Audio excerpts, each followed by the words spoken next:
السلام عليكم ورحمة الله تعالى وبركاته. مرحبا بكم على قناتكم إيمانس كيتشن، ومرحبا بكم معايا فيديو جديد. كنتمنى هذا الفيديو يلقاكم بأتم الصحة والعافية. اليوم إن شاء الله غدا نشارك معكم حرشة أو بسبوسة بمذاق البرتقال اللي كتجي أكثر من رائعة، هشيشة ورطبة. ما غاديش تتبعوا منا ان شاء الله، فقط تبعوا معايا الفيديو من الاول حتى الاخير. الى عجبكم ما تنساونيش من لي لايك، بارطاجيو مع الاحباب ديالكم والاصدقاء ديالكم وعبر مواقع التواصل الاجتماعي باش تعم الفائده على الجميع. بلا ما نطول عليكم اخواتي، نخليكم مع المكونات وطريقه التحضير، فرجه ممتعه. فانا اول حاجه غادا نحتاج 2 ديال البيضات، عندي 3 الكيسان ديال العنبه من السميد اللي كنوجدوا به الحرشه والبغرير، عندي كأس ديال العنبه من الزيت النباتيه، وعصير ديال 2 البرتقالات يكونوا كبار. هنا تقريبا عطاتني كأس الا ربع ديال العنبه. غادي نحتاج واحد كأس ديال العنبه من السكر سنيده، قبيصه ديال الملحه، وقشور ديال البرتقاله، وكذلك عندي الساشي ديال الفاني، واحد الخماره من الوزن 11 غرام. ونبداو مباشره. بسم الله على بركه الله. يعني اول حاجه كنضيف البيض، كذلك ديك قبيصه ديال الملحه والساشي ديال الفاني،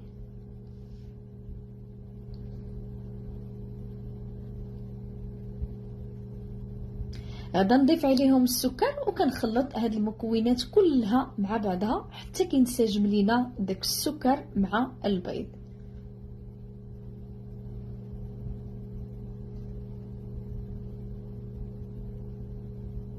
صافي، وغادا نضيف عليها ديك كأس ديال العنبه من الزيت النباتيه، وغادي نبقى نخلط الكل جيدا.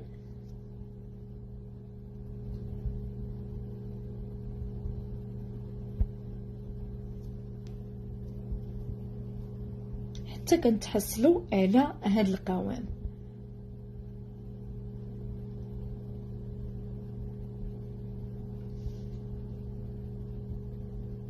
صافي، انا كنضيف عليهم داك عصير ديال البرتقال، وكذلك كنضيف عليهم قشور ديال البرتقال كيعطي واحد النسمه رائعه.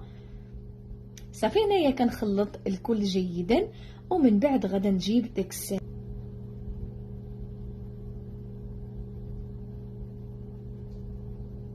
هنا كنضيف داك السميد، وغادا نضيف عليهم خماره ديال الحلوى،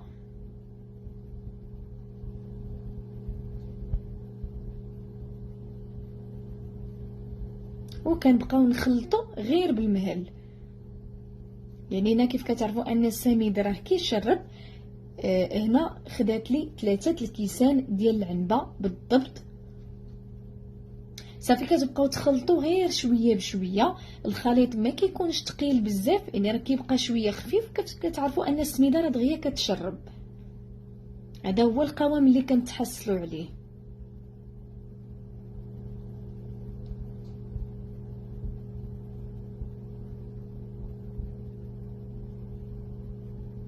يعني هنا ملي كنحطها على جنب غير واحد شويه كتبدا تشرب لينا. صافي، هنايا كنجيب المول اللي غادا ندخل الفرن. من بعد ما دهنته بالقليل من الزبده ورشيت عليه شويه ديال السميده. بالنسبه للمول القطر ديالو 24 سنتيم. كنفرغ الخليط ديالي، وغادا ندخلو الفران على درجه حراره 180 درجه. وبطبيعه الحال كتدخلوه الفران كيكون مسخن من قبل.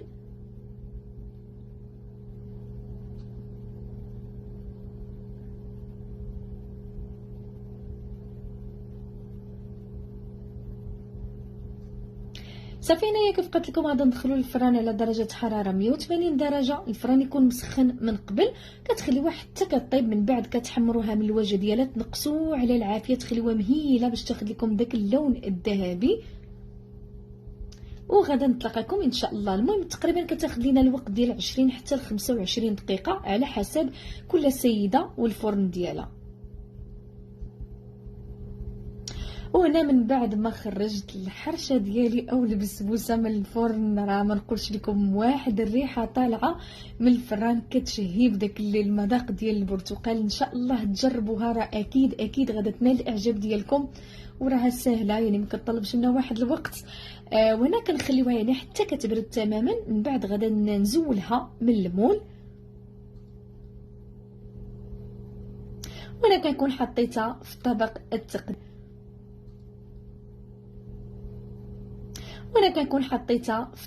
التقديم، كتشوفوا ما شاء الله راها محمره. يعني هذا هو الشكل ديالها كيف كتجي. وبالنسبه لاخواتي التزيين كيبقى دائما على حسب الاختيار ديالكم واللي عندكم موجود في البيت. انا خديت هنايا الكونفيتور او مربى مذاق البرتقال، خديت واحد 2 ملاعق كبارين، وضفت عليهم ملعقه كبيره من عصير البرتقال. كنخليهم غير على النار مهيله فقط، غير كيدفاو ليا شي شويه صافي. وكنبدا نسقي بهم داك الحرشه او البسبوسه ديالنا. هنا يمكن لكم تستعملوا حتى العسل، يعني اللي عندكم متواجد في البيت ديالكم زينوا به.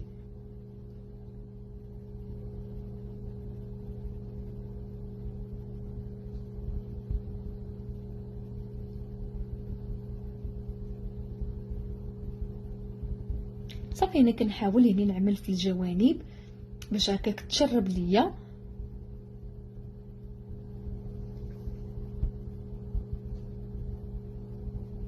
وانا خديت واحد شويه ديال الكاوكاو او الفول السوداني اللي كنكون طحنته هكا غير مهرمش.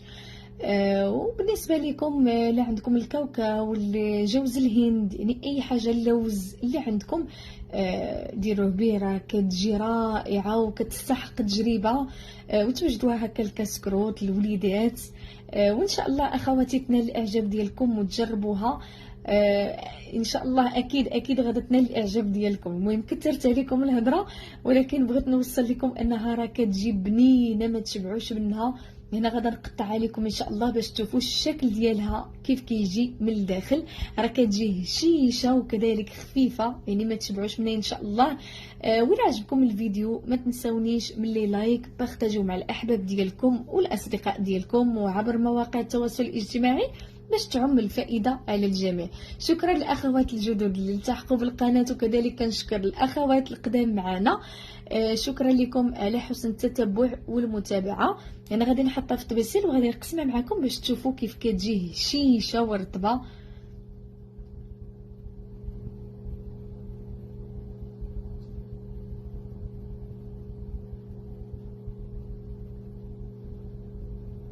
وخليت لكم الراحه، ونشوفكم ان شاء الله في وصفات مقبله بحول الله. والسلام عليكم ورحمه الله تعالى وبركاته. دمتم في رعايه الله.